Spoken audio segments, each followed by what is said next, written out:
آج کل social media پر بچوں بلکہ نوجوان اور بڑی عمر کے لوگوں کو بھی جب دیکھتا ہوں کہ اخلاقیات کا جنازہ نکل چکا ہے۔ اخلاقیات کا جنازہ ہے، ذرا دھوم سے نکلے۔ میں دنیا کے 32 ممالک دیکھ چکا ہوں۔ مختلف قوموں سے، مذاہب سے، طبقات سے ملنے کا اتفاق ہوتا ہے۔ تو جس قوم میں، جس مذہب میں، جس معاشرے میں، جس ملک میں اخلاقیات نہ رہیں تو وہ قوم بہت جلد گر جاتی ہے، بہت جلد تباہ ہو جاتی ہے، بہت جلد برباد ہو جاتی ہے۔ اسلام میں بھی اخلاقیات کو ہاتھ سے نہیں جانے دینے چاہیے۔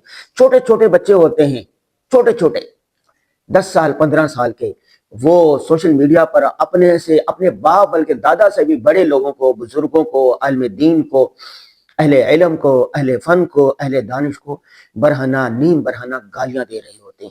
ایسے ایسے الفاظ بول رہے ہوتے ہیں کہ سن کر کانوں سے دھواں نکلنے لگتا ہے۔ آدمی پریشان ہو جاتا ہے کہ یہ کس معاشرے کے رہنے والے ہیں۔ الدین کلہ ادب، دین تو سراسر ادب کا نام ہے۔ سب سے جو بڑی چیز ہے جس پر اتفاق ہے سب کا، وہ ہے اخلاقیات۔ تمام مذاہب میں، تمام قوموں میں، تمام معاشروں میں اخلاقیات کو بڑی اہمیت دی جاتی ہے، سچ کو بڑی اہمیت دی جاتی ہے، پروپیگنڈا اور جھوٹ فراڈ کو برا سمجھا جاتا ہے۔ آج میں بڑے افسوس کے ساتھ یہ ویڈیو بنا رہا ہوں کہ میں 2-4 دن سے سوشل میڈیا پر دیکھ رہا ہوں کہ نوجوان کیا کر رہے ہیں۔ مختلف پیجز پر، مختلف طبقات کے پیجز پر دیکھیں، کہتے ہیں من سن سنتا حسنتا فعمل بها فله اجر مثل عامله۔ اگر کسی نے کوئی اچھا راستہ اختیار کیا تو بعد میں چلنے والے لوگ جو اس پر عمل کریں گے ان کو ثواب ملے گا، لیکن اگر کسی نے کوئی برا راستہ اختیار کیا تو اس پر جتنوں لوگ عمل کریں گے، اس کو آگے پھیلائیں گے، سب کو گناہ آپ کا ملے گا۔ ایک آدمی اٹھتا ہے، ایک پوسٹ لکھ دیتا ہے، ایک الزام لگا دیتا ہے اور وہ آگے لوگ اس کو ثواب سمجھ کر وائرل کر رہے ہوتے ہیں۔ وہ کہتے ہیں نا کہ ابھی سچ اپنے تسمے باندھ رہا ہوتا ہے، جھوٹ پوری دنیا کا چکر لگا کے واپس آ جاتا ہے۔ یہ قرآن کی آیت کس کے لیے؟ یا ایھا الذین آمنوا ان جاءکم فاسق بنبأ فتبینوا ان تصیبوا قوما بجہالۃ فتصبحوا علی ما فعلتم نادمین۔ لوگوں، جھوٹ نہ پھیلاؤ، کوئی خبر آ جائے اس سے پہلے تحقیق کر لیا کرو۔ اب کل ایک نوجوان ملا، وہ کہنے لگا مجھے کہ ہم تحقیق کہاں سے کریں، ہمارے پاس جو خبر آ جاتی ہے، ہمارے جو بڑے ہوتے ہیں ان کی طرف سے خبر آتی ہے تو ہم تو یہ سمجھتے ہیں کہ انہوں نے بات یہ صحیح کہی ہوگی، تو لہذا اسی پر تکیہ کر کے وہ بات کو آگے پھیلانے لگتے ہیں۔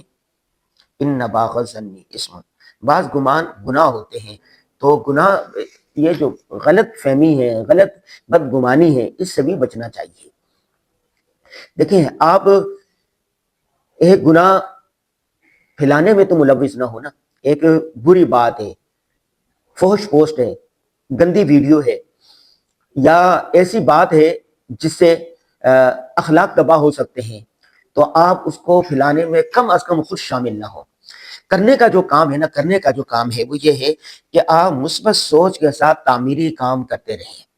اصل بات یہ ہوتی ہے کہ دلیل کی بنیاد پر بات کرنی چاہیے، جو بھی بات کریں دلیل کی بنیاد پر ہے، لیکن دلیل کو لوگ مانتے نہیں۔ سب سے بڑا آج کے دور میں یہ سمجھا جاتا ہے کہ کس کی پگڑی اچالنی ہے، کس کو ذلیل کرنا ہے، کس کو رسوا کرنا ہے۔ اب سوال یہ ہے کہ یہ کرنے سے آپ کو کیا ملے گا؟ سوائے بدگمانی کے، سوائے لڑائی جھگڑے کے، سوائے اخلاقیات کے جنازہ اٹھانے کے آپ کو کچھ نہیں ملے گا۔ تو آپ کو وہ کام کرنا چاہیے جو آپ کے لیے، آپ کی قوم کے لیے، آپ کے خاندان کے لیے، آپ کے روزی کے لیے، آپ کے علم میں اضافے کا باعث بنے۔ ایسے کام نہ کریں جس کا کوئی فائدہ نہیں ہے۔ لڑائی جھگڑے، الزام، بہتان تراشی، اس کا کوئی فائدہ نہیں ہے۔ فضول چیزوں کے پیچھے آپ اپنی صلاحیتیں ضائع کر رہے ہیں۔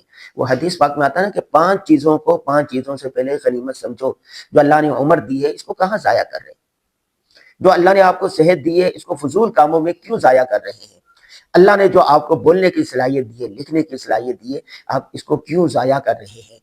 آپ بچے ہیں، پڑھ رہے ہیں، تو آپ علم حاصل کریں، دینی اور دنیاوی علم حاصل کریں۔ نوجوان ہیں، آپ کاروبار کریں، انت تک محنت کریں، اپنے کاروبار کو آگے بڑھائیں۔